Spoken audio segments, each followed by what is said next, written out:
Yeah. American hustler.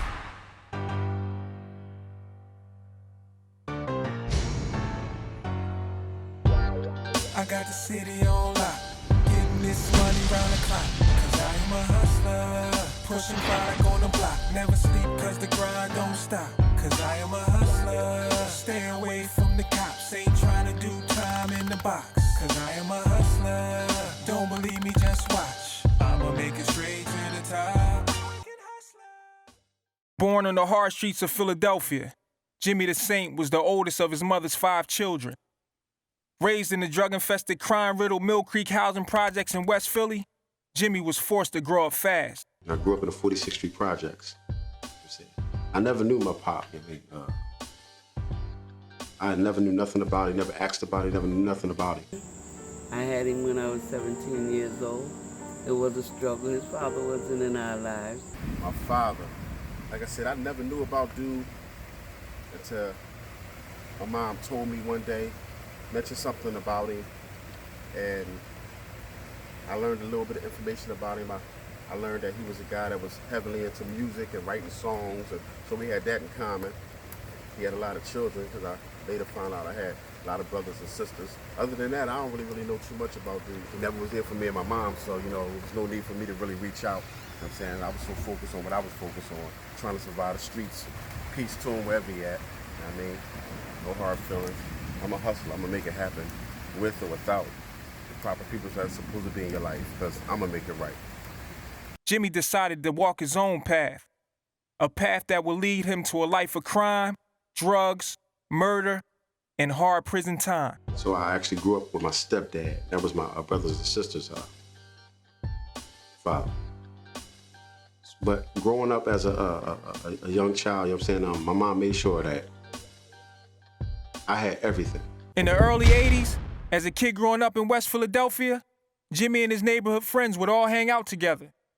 They would pass the time by wrestling on mattresses, building clubhouses, and catching the latest kung fu flick every Saturday at the famous Capitol Movie Theater. Growing up in the 80s, as a teenager, it was a lot of fun. But, it was wild too, it was crazy. But, I remember hanging with the homies around the way and wrestling on mattresses and building the clubhouses in the backyard and, doing all that stuff that young kids in the ghetto do. I remember around 1985 when I heard this big boom. And we out playing on the middle of the street and I heard this boom, boom. It was real, it made the ground shake. Come to find out in 1985, what people don't know about, and this is facts, a bomb was dropped in West Philly, in a residential neighborhood. The mayor dropped the bomb on the Move People, that's what we call the Move People. And over 60 homes was burnt down, and it made national news. And I remember that day when the ground shook and I was like, what's going on? I thought it was actually like a earthquake in Philly. My teenage years was crazy. I started getting into the street life, you know what I'm saying? And I still was playing baseball. I was actually playing baseball in high school. Still drawing. But when you start becoming a teenager, especially for a boy, you know what I'm saying? You want to be in a mix. You want to be in a mix. You want to start seeing what the streets about and stuff like that. Those 80s was crazy, man.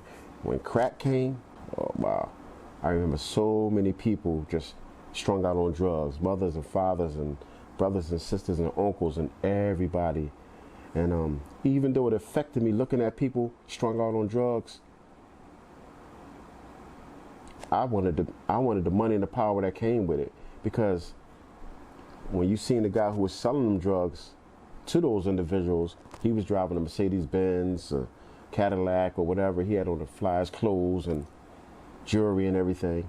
So even though I see a lot of people strung out on that drug and how it just wiped out Philly and just destroyed so many black communities, it was just something about that power. Yeah, this is my old junior high school, Salisbury Junior High School. You know what I'm saying? If you was from 46th Street, 47th Street, 48th Street, 42nd Street, most likely you ended up here in this junior high school. I played basketball, baseball. I played all the sports here, you know what I'm saying? I was really, really heavily into the arts. At the time, Jimmy, his younger brother Sean, and a close neighborhood friend would meet up every day after school, sneak on the L train, and go downtown and steal name brand clothing from high-end department stores. I was 13 years old, 14 years old, one of them, and I robbed Strawbridges. And I robbed it a few times, and I wound up getting caught. The boys eventually got caught and arrested for stealing. I really didn't need all this kind of stuff. I just did it just because. And my little brother at the time. And I didn't even steer him the right way and say, like, we're not doing this. We jumped on the train and we was out. Sean and his friend weren't as lucky. They were both sentenced to 2 years in the hardcore Glen Mills Juvenile School for Boys. After the incarceration of his younger brother Sean and his childhood friend, Jimmy found an interest in the art of graffiti and breakdancing, a phenomenon that was sweeping across the nation. Jimmy would meet a talented young pop locker by the name of Duke. The two would form a new dance crew and begin entering and winning battles all over the city. When I first met Duke, he was a little young buck running around the way, around 42nd Street. And he was being chased by these guys.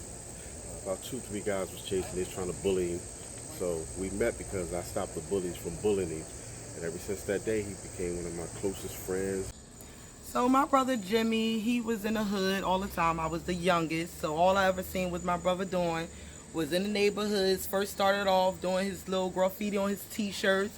He was the DJ of the neighborhood. He made everybody graffiti t-shirts. Then after that, he graduated. We relocated to another neighborhood, but he stayed down. He held West Philly down. I started DJing and rapping and all that kind of stuff. And my mom helped me build a studio inside of her basement and all this kind of stuff. Like I said, she was always supportive of me. I can never, ever say nothing bad about my mother. But, and that's how I got into the whole music thing right there in my mother's basement. After graduating from University City High School, Jimmy got a job working with the city sanitation department. At the age of 19, Jimmy decided it was time to move out of his mother's home. Jimmy Dasaint was like, it was like Jimmy was coming to my studio to pay for studio time. Really didn't care about the music as much as he cared about the knowledge that I was spitting on him. Like I could look in the boy's eyes and see that what I was talking to, like when you're talking to people, you could tell whether they listen to you or not. This boy was paying attention to everything that I was saying, and he was asking the right questions. I had a job. I was doing good, you know what I'm saying, at the time. And I was just living my life, and you know what I'm saying? And that, around that same time was when I got into the whole drug life stuff, the whole drug movement and that kind of stuff. He making sure I'm good, making sure everybody good. Of course, every holiday, he never missed a holiday. Mother's Day, Christmas, anything. He loved his family. That's number one and foremost. He loved his family, and he loved his neighborhood. He held everybody down, period, point blank. With the growing popularity of gangster rap music, the hip-hop culture was gripping the entire country. Groups like NWA and the Ghetto Boys had a major influence on young men like Jimmy. So in the early 90s, Jimmy, his close friend Corey, along with a few other guys, started the rap group ICH, better known as the Inner City Hustlers. This is where we got it on at. This is where everything went down on 43rd Street. Right on this block right here. Everything went down. In the early 1980s, Philly was an urban war zone. With the sudden rise of crack cocaine, drug dealers and crackheads were on almost every corner. Street hustlers controlled the distribution of drugs as murder and drug abuse soared to an all-time high. Like most major urban cities across America, Philly too had fell victim to the urban crack epidemic. Ruling the mean streets of Philadelphia were two rival drug organizations, the ruthless Junior Black Mafia, also known as the JBM, and the notorious Jamaica Shower Posse. I'm selling drugs. I'm in the game. You know what I'm saying? I meet my connect, a guy named Poochie. One day, while Jimmy, Corey, and a few other ICH members were outside rapping, a man named Poochie approached them. Jimmy Dasaint. Before Jimmy Dasaint, it was Slick Jim, young entrepreneur. I was the one that handed him the torch. He took it and ran. 100 miles an hour. We all know Jim never stopped. Poochie decided to tell Jimmy about his lucrative money-making drug business, and immediately, Jimmy wanted in. So after the studio session ended, Poochie fronted him a few ounces of crack cocaine. The next day, Jimmy sold all the crack and paid Poochie his money back. That very moment would become his introduction to the drug world, and Jimmy would never look back. JBM, Junior Black Mafia. In the 80s, early 90s, it was ruthless. They was getting a lot of major paper, major money. I'm talking about major money, I mean. And I had my little run-in with the Junior Black Mafia. It wasn't nothing real major, but I remember when they came through my neighborhood in West Philly and they jumped out of a truck. It's about 4 or 5 members of the Junior Black Mafia. And I was out there, it was me, Duke, a few other of my homies out on the block. And I remember one of the guys approached Duke and was like,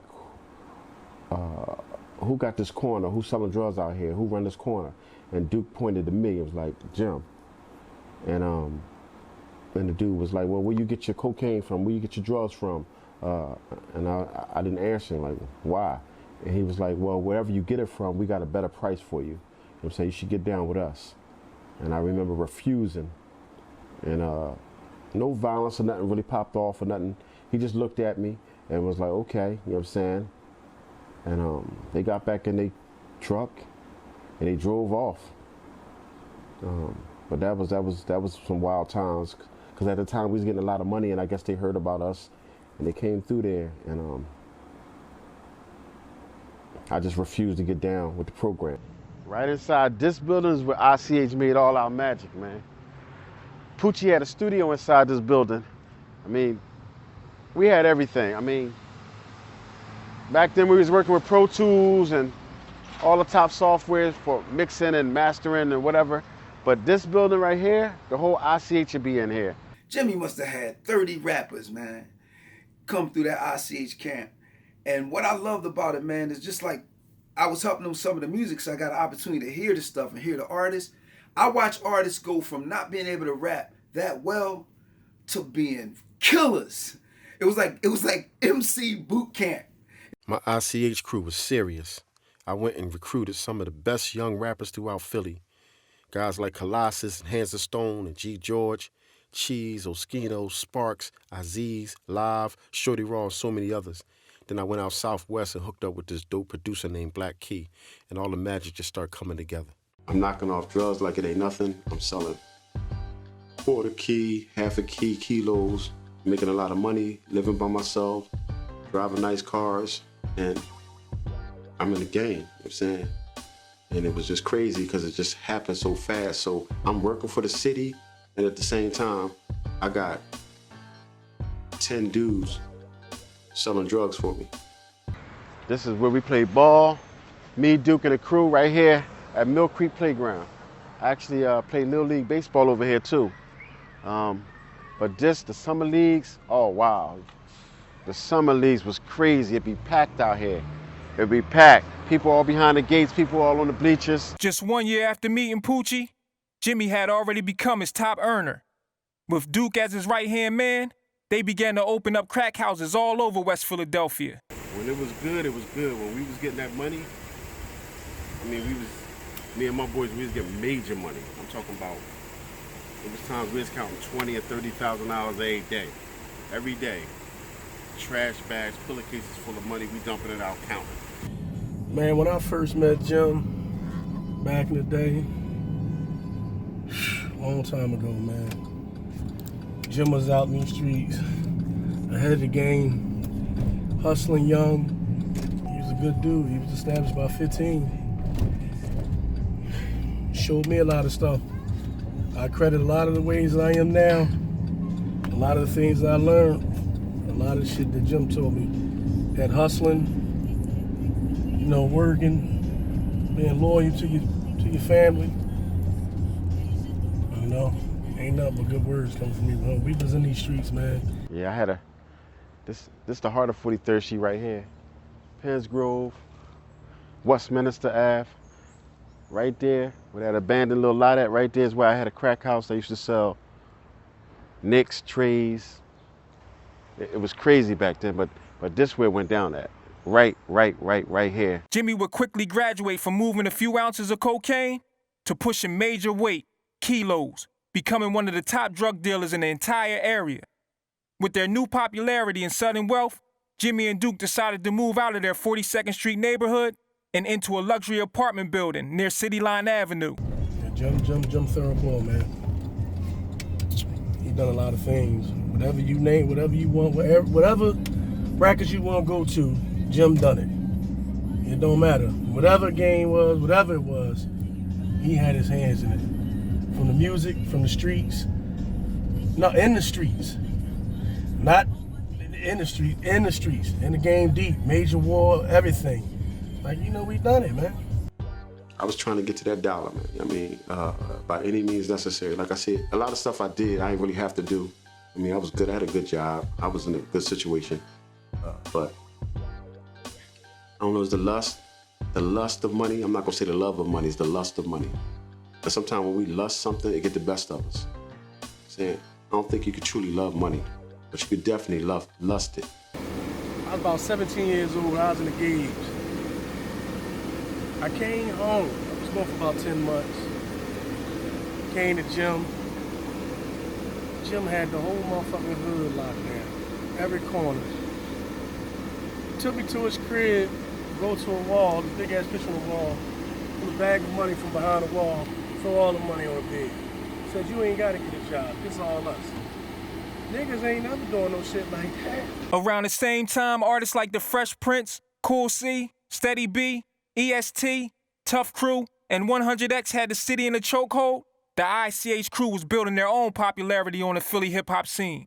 He was doing real good, opening up shows for a lot of top artists around the city and out of the city, you know what I'm saying? I had a few meetings with a few record labels up in New York. So I was just in the mix, you know what I mean? I was really, really in the mix. I was trying to get it, you know what I'm saying? Money, legit, illegal. I was trying to get it, because around that time, when I look back and reflect now, it's like I was really confused and I was just chasing the dollar. Like I said, you had a lust for money, you know what I'm saying? You can't really never love it. The money was flowing in, and Jimmy was living a good life.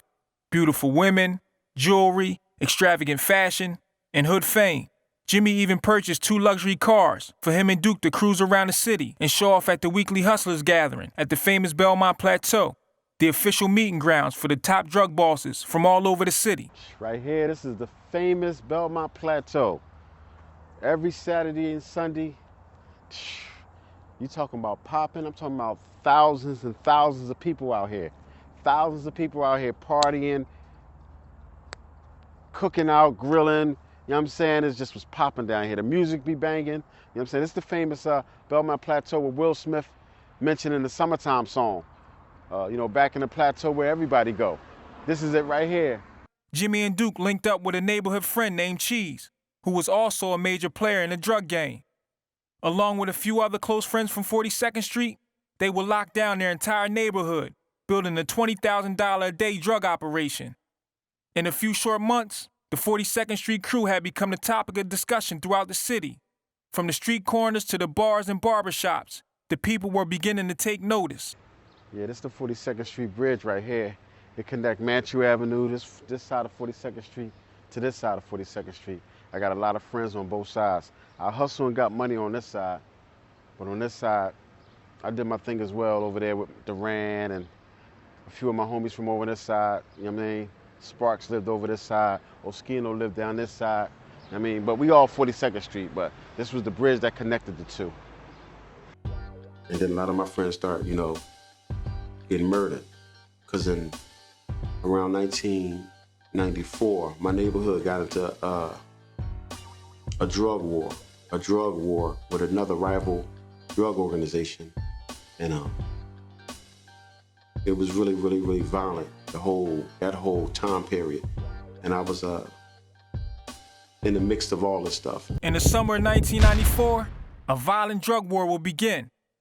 A rival organization would challenge Jimmy and his 42nd Street crew in an attempt to lay claim to the numerous blocks of drug territory. This encounter will become one of the deadliest drug wars in Philadelphia history. In the late hours of February 4th, 1995, a group of men would burst through the door of a small Philadelphia row home, brandishing automatic rifles, assassinating 4 members of Jimmy's ICH crew while they played video games. My 4 homies that was murdered right around the corner. But this where every single thing went down. In 1995, 4 of my homies got murdered in a quadruple homicide. They all got murdered the same day, same time inside of a house, a row house. You know, that really impacted me deeply. You know what I'm saying? Just to lose 4 friends at one time when I was with them earlier that day, that really, really affected me. When my friends got murdered, it really, really touched me. I was very, very close to those guys.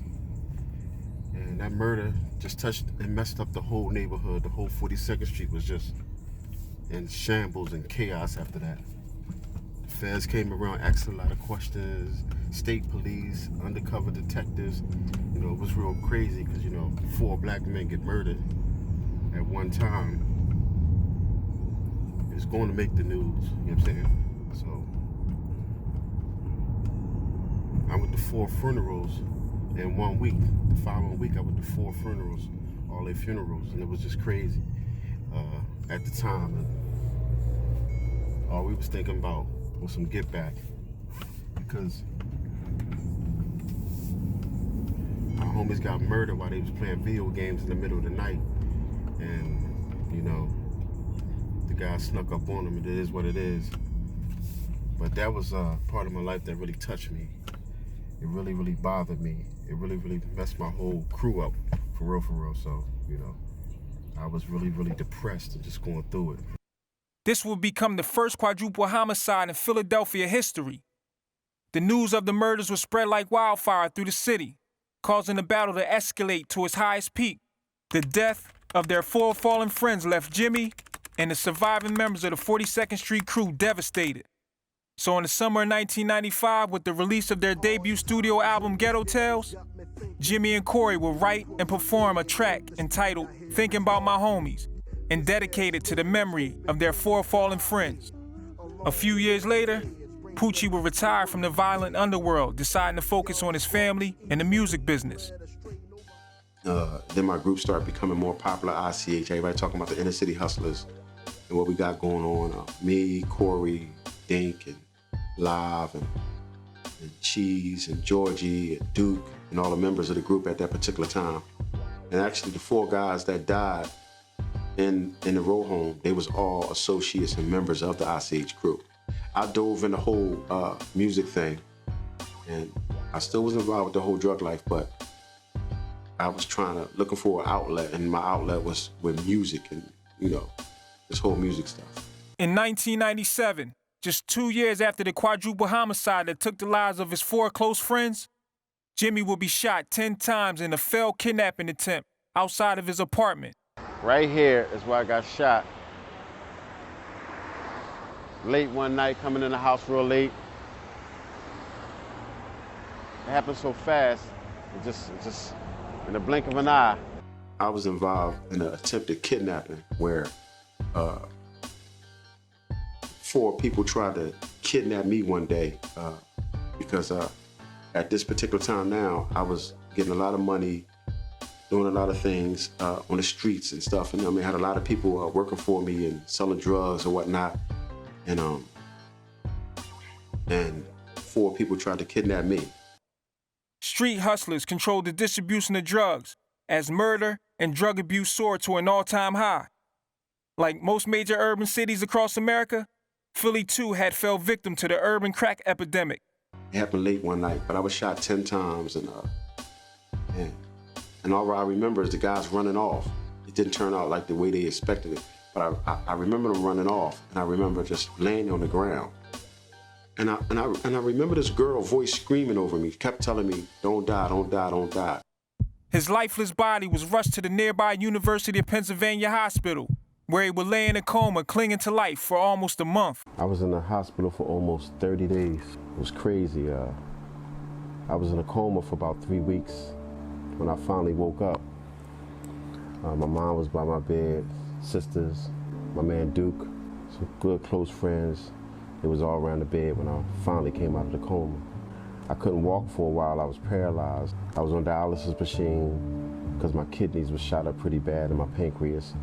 That was a crazy time in that hospital. When I eventually got out of the hospital a month later, I was in a wheelchair. And I was in a wheelchair for a while, just learning how to walk again. But eventually, you know what I'm saying, through rehabilitation and eating, chilling, taking care of my health, I eventually got back to top form. I would never be the same like I was, but I survived it, and that's all that mattered. My mom never left my side the whole time while I was in the hospital in a coma. My mom stayed there. The hospital gave my mom a room. She's like, I'm not leaving my son. The doctors told him it was a miracle that he survived so many close-range shots and lived to talk about it. You know what I mean? So I woke up out of the coma, and I was on dialysis machine because my kidneys were shot up really, really bad. My pancreas was shot up, you know what I'm saying? And I was partially paralyzed on my left leg, you know what I'm saying, because I was really, really shot really, really bad. 1 year after being shot and recovering from his injuries, he and Duke would meet a local kingpin and be back at it again. However, this time around will be different. That was my dude, man. One thing about him, man, he was always trying to put money in my pocket. He was always trying to see me, like, live right, you know what I'm saying? And I had a loyalty to him. The new connect would supply them with enough cocaine to lock down new territory all over the city. So, in 1995, my 4 homies, they was murdered. In 1997, I was in an attempted kidnapping and shot up. And I survived that. And I didn't listen to none of the signs, people telling me get out the game and focus on something and do this and all that kind of stuff. Jimmy and Duke were once again back on top, building a powerful conglomerate of drug connections all over Philadelphia. They would use the proceeds from their flourishing drug operation to open a new hair salon and barbershop. Duke and Jimmy's 42nd Street Hair Gallery is what it was called. You know what I'm saying? It was one of me and Duke's first properties that we got. It wound up turning into a nice hangout spot. All the guys would be here. It'd be packed around here. It'd be crazy around here. This is the same spot where the feds was watching us at. Right here. We had no clue they was out here watching us. And I get back into the game. I was doing this stuff all over again. You know what I'm saying? I literally got dudes pushing me around in a wheelchair. You know what I'm saying? And I got a gun and a half a kilo of cocaine on me. And I got my homies pushing me in wheelchairs. They're gonna make a delivery and stuff like that. So it's like I ain't learned my lesson. However, unknown to the crew, their trusted inner circle had been breached, as one of their own turned informant, secretly working with the FBI wearing a wire, with one main objective: to take Jimmy and his entire drug organization down for good. This is where I used to rest my head at night, right here on Presidential Boulevard, right here at the Lincoln Green condominium apartments. You know what I'm saying? This is actually where the FBI came through one early morning, kicked the door in, and arrested me when I found out I was indicted. Right here, Lincoln Green apartment complex. I'm at my barber shop one day, and a friend of mine asked me some cocaine or whatever. You know what I'm saying? I sold him some cocaine, and he got a wire on it. He working for the FBI. So while I'm doing this major deal with Rockefeller Records over here and ICH and what I got going on, somebody on the other side set me up with the feds. He tried to set the whole neighborhood up. It wasn't even just me. He ended up getting me and my man Duke. That was just crazy. The whole neighborhood was talking about it, like, you know what I'm saying, how he did what he did. The wiretap worn by their childhood friend will be the cornerstone of the late 90s federal indictment charges for the distribution of cocaine brought against Jimmy and Duke. So they investigated me that whole summer. He got me on wire tape and all this kind of stuff, you know what I'm saying, set me up. You know what I'm saying? And he's setting my best friend up as well. And he's trying to set other people also. But he was real close to me. He was close enough to me for me to get set up. You know what I'm saying? Because at the end of the day, it's your friends who get you. And for their refusal to break the street code to testify against their drug connect, Duke was sentenced to 6 years, and Jimmy was sentenced to 10 years in prison. I wound up getting indicted. Right after getting my group was this big deal, and I'm like sick. You know what I'm saying? So I prepared myself to go in, you know what I'm saying? And I took the first deal, 10 years. My lawyer told me to take it. He said, you go to trial, you're gonna get life, Jim, because the friend that got you on wire is gonna testify against you at trial. And when he testify against you, you're gonna get a life sentence for the amount of drugs that you sold him. So I was like, wow, so I just took the 10 years, you know what I'm saying? I didn't want to talk about nobody else, because all the feds want you to do, well, if you give us somebody else, then we can get this down to 1 year, and I ain't want to do none of this. I said, I got this. And I just decided to just go to the feds and do my 10 years. As for the friend who set them up betraying their trust, he would vanish without a trace. Around that same time, 2 members from ICH, Oskino and Sparks, will be signed by Jay-Z and Dame Dash to Rockefeller Records. My escape from the streets was always the studio. Just always making music, working with the guys, all the rappers that I ran across that was a part of my ICH movement. I remember when Oskino and Sparks first got their deal with Rockefeller, and how the whole neighborhood was happy for that. It spread throughout Philly like crazy, you know what I'm saying? I remember when Cassidy came through my studio once and battled one of my rappers. And E.N.S., so many of the Philly legends of hip hop, you know what I'm saying, I ran across, but the studio was always just my escape. When I got tired of the street life and selling drugs and drama of the streets, I just would always come to the studio, sit back with a few of my producers and just make some nice, beautiful music. Focus on, you know what I'm saying, my craft. So writing and producing, that was always my escape. And the sad part about it is when I left there, I was right back on the streets. These niggas out here be fraud and be faking me. This new wave shit, niggas acting like they tough. They ain't really lived a life. Real niggas been through that shit. He one of them. Nigga did 10 years. Motherfuckers can't do 2 days. They tell on their whole family. I really looked at it at the time, it wasn't that bad. And I was like, you know, God got something better for me. I can sit and complain all I want. Yeah, my group just got a big deal and all this kind of stuff, but if this was supposed to happen, this was supposed to happen. You know what I'm saying? So I'm not gonna cry over spilled milk. I was a drug dealer, and I looked at it like I was in the game for a long time, and maybe 10 years in the game, maybe 12, something like that. And if I got a year for every year that I was in the game, then okay, it's my time to do my time, and that's just what it was. I remember sitting in my cell, almost traumatized that next 10 years of my life inside this cell. That just bothered me, just sitting there, and it's just like looking at the small toilet and a few pictures on the wall and the sink, and I'm just like, wow, this is crazy. Is this what my life came to? Just the thought of that would eat at me.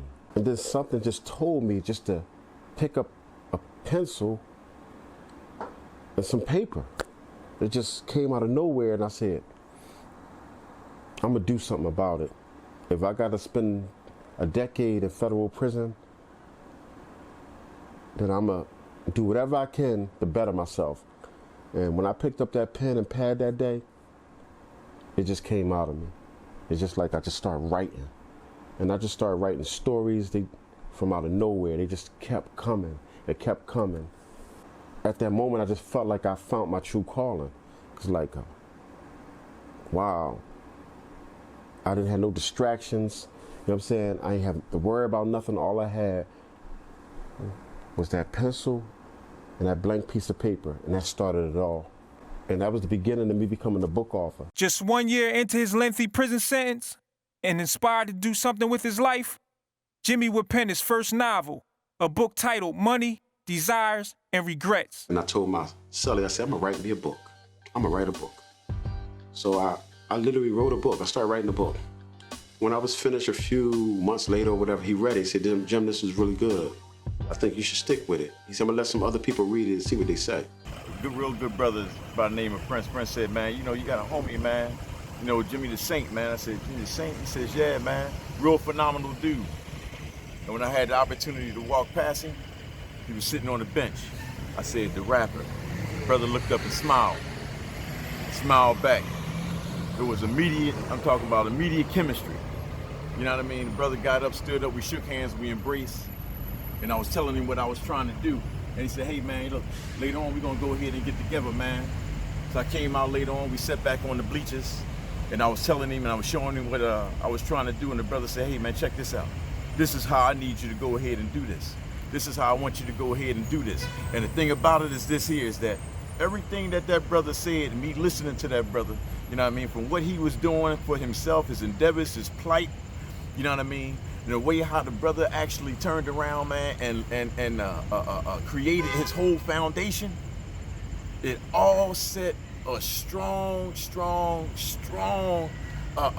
grasp within me, and it inspired me to the extent that a tear fell up out my eye, because I felt the sincerity of that brother's heart. I felt the sincerity of that man's intentions. I saw that man in the vision accomplishing everything that brother said he was going to go ahead and do.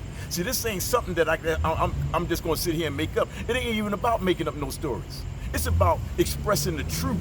It's about expressing all the things that individuals, you know what I mean, sit there and say, and they not just say it, they accomplish it.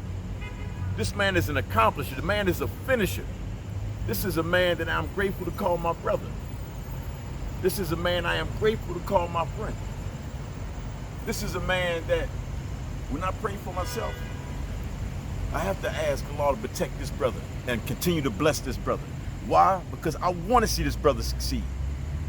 Because I know that brother feels the same way about me. I know that brother feels the same way about me. A few months after writing his second novel, On Everything I Love, Jimmy will reach out to best-selling urban literary author Vicky Stringer to check out his work. So I'm like, wow, that's crazy. I was just reading this person's book now, and she's sending me a number to call her. So I called her, and she's like, this Jimmy Dasaint? I'm like, yeah. She's like, the Jimmy Dasaint? I'm like, yeah. She's like, boy, you could write. You got some stuff to talk about. I read your whole book. So I'm talking to her, I'm like, wow, I like your stuff too. And she said, I just called my company up in New York and told them about you. They want to give you a 2-book deal. And I'm on the phone in jail like, huh? She's like, yes, your book is really good. I told them, I sent it to them already. She had liked that I reached out to her, told her I love her story, and I told her I was a writer as well. She read my stuff, sent me her number to talk to her, and then she had to set me up a book deal already. 5 years into his bid, Jimmy will have over 30 novels written, leading to the launch of his publishing company, Dasaint Entertainment. In 2006, at a federal prison in Texarkana, Texas, Jimmy would run into one of the biggest drug dealers in U.S. history by the name of Freeway, Rick Ross. The two would instantly become the best of friends. While I'm having this conversation with these two dudes, a guy walking by, he stopped, and I look over, I know who it is. He listening. And then the guys walked their way. He said, hey, you write books? I said, yeah, I write books. He said, you know who I am? I said, yeah, I know who you is. You Rick Ross. Yeah, when I first met Jim, we was in Texarkana. Somebody brought him to me, told me he was a book writer, poet, rapper, what else they say, Jim do it all, you know what I'm saying? And this Rick Ross, the biggest drug dealer in U.S. history. He just stopped right there. So me and him talking, he said, yeah, you know, I always wanted to write a book about my life and stuff like that. And I knew he was in there doing a life sentence. You know what I'm saying? I knew he got caught with all the cocaine, you know what I'm saying, and everything. And he was involved with the big drug cartels over Nicaragua. And in 2007, Jimmy and Rick would together begin writing their new book, Black Scarface. Jim is, you know, he's a true hustler to the bone. You know what I'm saying? He gonna hustle something. I'm gonna hustle something. Yes. After his release in 2009, Jimmy would publish the book under Dasaint Entertainment. Yes, I'm gonna write a book, man. I'm gonna write a book called Black Scarface. Now, Jim is talented, though. We was there. Jim wrote Black Scarface in 30 days. And I need your help. He said, what you want me to do? I don't write, I don't read, I don't do that kind of stuff. I said, it's going to be a story based on a guy from Philadelphia, and he moves out to California for a while, then he comes back to Philadelphia. I said, all the California part, I want you to tell me, and tell me how I go, how it really is out there. While serving his time in the feds, Jimmy directed his focus into the writing of books and movie scripts. He would also begin strengthening his faith in God. After his 2010 release, Jimmy would head back home to Philadelphia with a plan to find success in other ventures far away from the violence of the drug game. However, 2 short years later, tragedy would hit home. Sadly, Jimmy's younger brother Sean will be brutally murdered in broad daylight outside of his home while sitting in his car. My brother's death really bothered me. You know what I'm saying? That really messed me up. I was just with him 15 minutes before he was murdered. Literally drove by his house and asked him if he wanted to take a ride with me. He said no, he'll see me later. I drive off, and 15 minutes later my phone ringing, telling me that my brother was shot. It was just crazy. That just messed me up big time. We were so close, you know what I'm saying? I had 3 sisters, but I only had 1 brother. And my mom made us do everything together. You know what I'm saying? He was always my little brother, you know what I mean? So he was always tagging along with me. I mean, but Sean's death really bothered me to the core of my heart and soul. It just bothered me because, you know, he looked up to me. And to know that you just left him and moments later he murdered, you know, that messed me up big time. It messed me up big time, and I'm gonna need a minute, man. A few years later, Jimmy will write and direct the urban film The Trap, inspired by his brother's death. After my time was done in the joint, I left prison running full steam ahead, man, you know what I'm saying? I got into more books, parties, concerts, shows, hanging with celebrities. I had to do my thing, man, you know what I'm saying? And I had a lot of good people out here waiting for me to readjust back to society, you know what I'm saying? But I came out and I was like, I'm about to do something real serious here in Philly. And I just had the mindset of taking over, you know what I'm saying? Without letting nobody stop me. I was driven, and I was like, I'm driven to succeed. Rick Ross taught me a lot of stuff in the joint. Rick Ross and my brother Waleed and a lot of good brothers, Chin, guys that I did time with that was doing major time up in the feds. When I came home, I was just so self-motivated. And I said, you know what? I'm never going back to the joint. I got to do this, and I got to do this right. So I came out burning the streets. The Black Scarface book quickly became an instant classic throughout the prisons and streets, selling over 25,000 copies in its first few months. Due to its popularity, Jimmy had to create a 4-book series in order to supply the needs of the fans who demanded more. With his new publishing company thriving, Jimmy began to release other titles from his prison catalog. Driven by his raging hunger for success and undying need to finish what he started, Jimmy will reunite with a few of the remaining ICH members in 2010. With the addition of a handful of new rappers and producers, ICH was reborn, and it wasn't long before they would be featured in the most prominent national publications, including XXL and Vibe magazine, becoming one of the most popular hip-hop groups in Philadelphia. Building off of his success as a book author and publisher, Jimmy started the Philly magazine, Urban Celebrity, and founded the Philly Hip Hop Awards with a few close friends. He has been featured in numerous magazine articles, television, and radio shows. He and Rick Ross are currently working on a new reality series called Street Bosses, and their Black Scarface book has been written in script and is currently being shopped in Hollywood. Everything that was placed in my life, I overcame it. Because, like I said, on my prison wall, piece of paper said, even through darkness, light shines on all who believe. And that's how I feel. And that's how I'm always feel. Through it all, Jimmy Dasaint has become a leader in the community and an activist who now uses his voice to speak out against the 2 things that once played a prominent role in his life: drugs and gun violence. He has risen from the darkness of poverty, prison, and the near-death experience to being recognized as one of the most respected entrepreneurs and influential hip-hop visionaries in the country. Jimmy Dasaint, the true definition of an American hustler. I was just a hustler, man, a hustler from West Philly. Just trying to get money. You know what I'm saying? Live the American dream like everybody else. You know what I'm saying? I had a real serious determination to just hustle and never give up, never surrender. You know what I'm saying? I've been in a lot of situations, been through a lot of storms, but I overcame a lot of stuff. And it started all right here in West Philly. I seen what the drug game do to people, gun violence do to people. You know what I'm saying? And I was just determined to just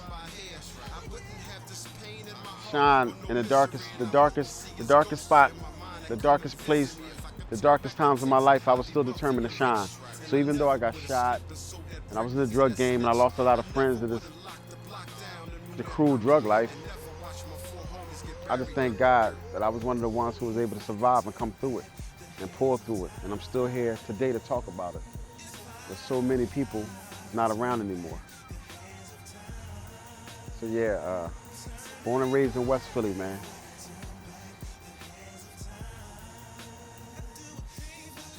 I'm just glad I was given a second, a third chance to get it right.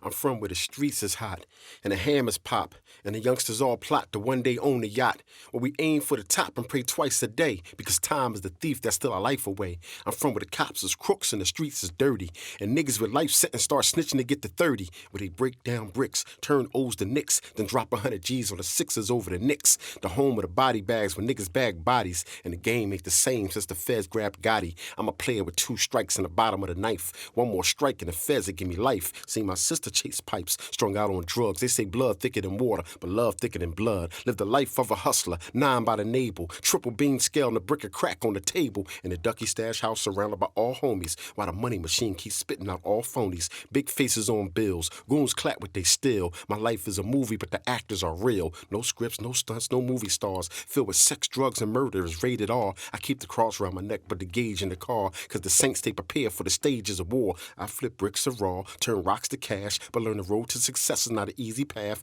Trips to New York with an easy pass, then right back to Philly to make easy cash. In a world of my own, I was in too deep, surrounded by wolves who was dressed like sheep, but the streets is watching. I peeped the sign. Niggas are telling their mom just to skip doing time. I went from pushing stones and packing chrome to doing time with lifers that's never coming home. This ain't just rapping, y'all, is real talk. Seeing bodies outlined the street with white chalk. Been shot 10 times, and I walk with a limp, cause the bullets that entered my stomach shattered my hip. In a hospital bed, fed nothing but fluid. And for 3 straight weeks, I took my mom through it. I only talk what I know. If I said it, I did it. This picture I painted is vivid because I lived it. Yeah. American hustler.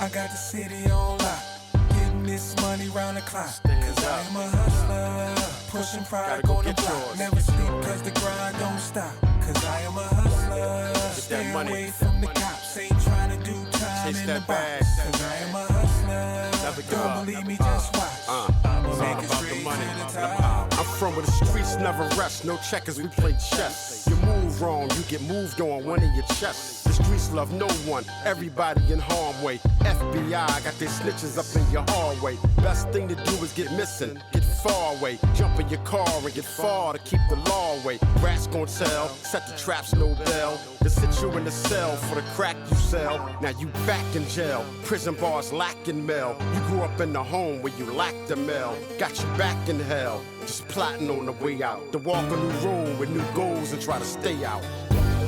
I got the city on lock, getting this money round the clock. Cause I am a hustler, pushing product on the block. Never sleep cause the grind don't stop. Cause I am a hustler, stay away from the cops. Ain't trying to do time in the box. Cause I am a hustler, don't believe me, just watch. I'ma make it straight to the top.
block, cause I am a hustler. Pushing product on the block, never sleep cause the grind don't stop, cause I am a hustler.